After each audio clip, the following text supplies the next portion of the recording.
Ils ont combattu les djihadistes de Daesh en Syrie aux côtés de la coalition internationale. Ils sont à leur tour combattus par le nouveau pouvoir de Damas. Les Kurdes de Syrie ont vu leur territoire se réduire ces dernières semaines. Une offensive éclair menée avec le soutien de la Turquie et l'assentiment de Washington. Washington qui estime que la mission des Kurdes en tant que principale force anti-djihadiste sur le terrain a largement pris fin et que Damas est prêt à prendre le relais. C'est donc la fin de l'expérience d'autonomie du Rojava, ce territoire du nord-est syrien jusqu'ici administré par les Kurdes. Pourquoi sont-ils lâchés par l'Occident? Que vont devenir les prisons qu'ils contrôlaient et où sont détenus des milliers de combattants de l'organisation de l'État islamique? Est-ce le retour de la menace djihadiste? On va en parler avec vous, Adel Bakawan, bonsoir. Bonsoir. Vous êtes directeur de l'Institut européen pour les études sur le Moyen-Orient et l'Afrique du Nord. Votre dernier ouvrage s'intitule « La décomposition du Moyen-Orient ». C'est aux éditions Talendier. On va commencer par des images de l'armée syrienne en train de frapper des positions kurdes dans la région de Raqqa. Les voici. C'était le week-end dernier. Concrètement, le pouvoir syrien est en train de rétablir son autorité sur l'ensemble du pays. Ça ne pouvait se passer que par les armes et par la violence, cette reconquête du nord-est de la Syrie? Oui, absolument. Absolument, parce qu'en fait, on a commencé avec les Alaouites, n'est-ce pas? Et ensuite avec les Druzes. Pourquoi? Parce que Ahmad al-Shara applique exactement le même paradigme, la même logique, la même programmation, la même mentalité, la même réflexion par rapport à la Syrie, c'est-à-dire une Syrie que Bachar el-Assad, bien évidemment, une Syrie centralisée, dans laquelle il n'y a pas de place pour les composantes et pour la diversité syrienne. Dieu sait que la Syrie, c'est parmi les pays les plus divers au monde. Hein. Vous avez toutes les ethnies, toutes les confessions, etc., et toutes les religions. Et donc, lui, non, il fait l'abstraction totale de toutes ces composantes alaouites, druzes, ismaéliens, kurdes, turkoumanes, Il dit etc. qu'il veut les intégrer dans le pouvoir central. Oui, les intégrer individuellement et non pas en tant que groupe. Vous avez des personnes, vous avez des milliers et des milliers de personnes qui s'identifient comme alaouites. Ils ont une identité alaouite. Et moi, le président de la République, je viens, au nom de quelle légitimité je viens pour réprimer cette identité alaouite aux Druzes, aux Kurdes. C'est ça le problème. Le cœur du problème, c'est qu'Ahmad Shara ne dispose aucun paradigme pour gérer la diversité, à part la répression. Et c'est la raison pour laquelle les Kurdes refusent de céder leur autonomie à l'État syrien? Écoutez, c'est très important de comprendre et contextualiser cette question kurde. Les Kurdes, la question kurde au Rojava, c'est-à-dire au Kurdistan syrien, est montée en scène à partir du printemps arabe en Syrie, n'est-ce pas? 2011, 2012, 2013, 2014.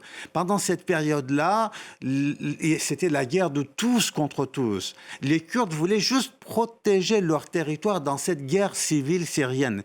Ils n'avaient absolument pas l'intention d'aller vers Deir ez-Zor, vers les autres régions arabes, notamment Raqqa, qui était la capitale, bien évidemment, de Daesh.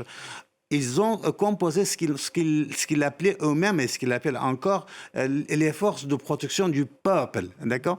Ces forces de protection du peuple avaient pour objectif uniquement protéger les enclaves kurdes. Nous, la communauté internationale, on arrive parce que Daesh est arrivé, la barbarie de Daesh est arrivée, Paris est attaqué, Londres attaqué, Washington, New York, le monde entier est attaqué par la barbarie de Daesh.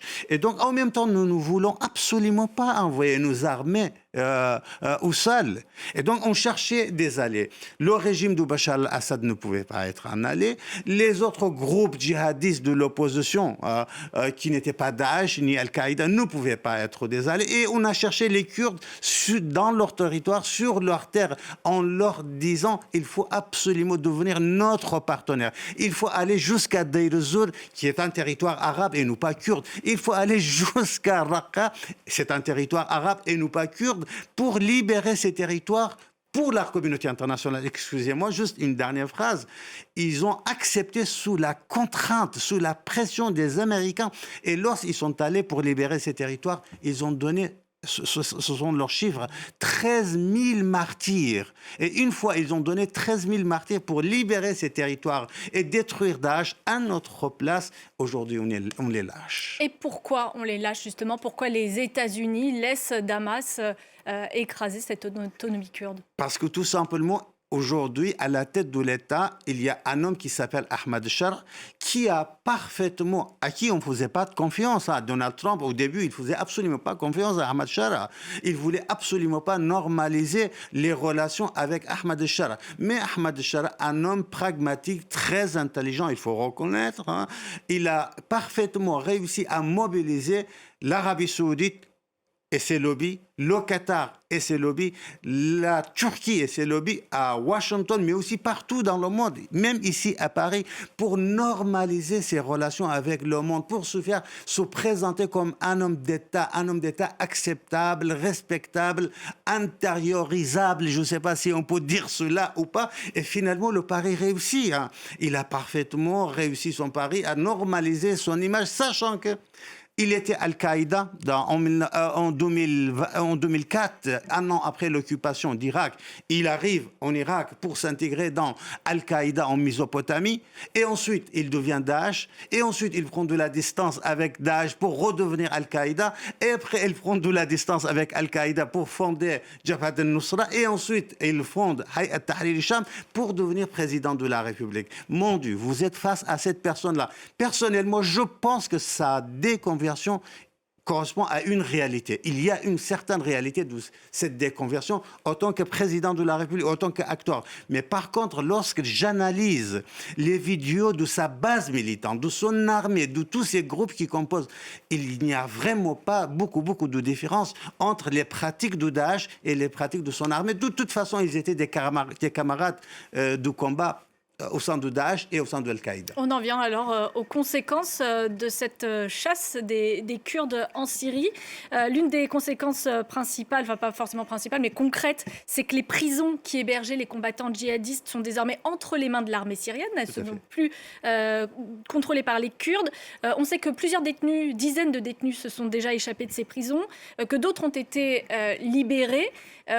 Comment vous voyez les choses? Est-ce qu'il y a un risque, justement, comme vous le disiez, que les futurs gardiens de prison se montrent complaisants envers ces djihadistes? Écoutez, déjà, cette nouvelle armée syrienne, qui est cette nouvelle armée syrienne? Cette nouvelle armée, ce n'est pas une armée professionnelle, formée professionnellement, qui dispose d'une idéologie d'État. Non, c'est une nouvelle armée date juste une année, composée des 500 groupes, presque 500 groupes djihadistes, nationalistes, de l'opposition, l'ancienne opposition à Bachar al-Assad. Et Ahmad Shara les a intégrés pour former son armée. Donc là, on a déjà une définition de cette armée. Et ensuite, cette armée-là, de 2014-2015 jusqu'à 2024, les Américains, notamment les Américains, mais aussi les Français, bien évidemment, les Britanniques, accompagnaient, formaient les Kurdes pour pouvoir garder ces camps et ces prisons. Autrement dit, les Kurdes étaient entraînés, financés, armés et formés professionnellement parlant pour gérer tous ces camps. Là, vous avez des ex-djihadistes qui arrivent avec leur Kalachnikov pour garder ces prisons-là. Déjà, ils n'ont aucune expérience. Numéro 1. Numéro 2, il y a, comme j'ai dit, une affinité idéologique entre les deux.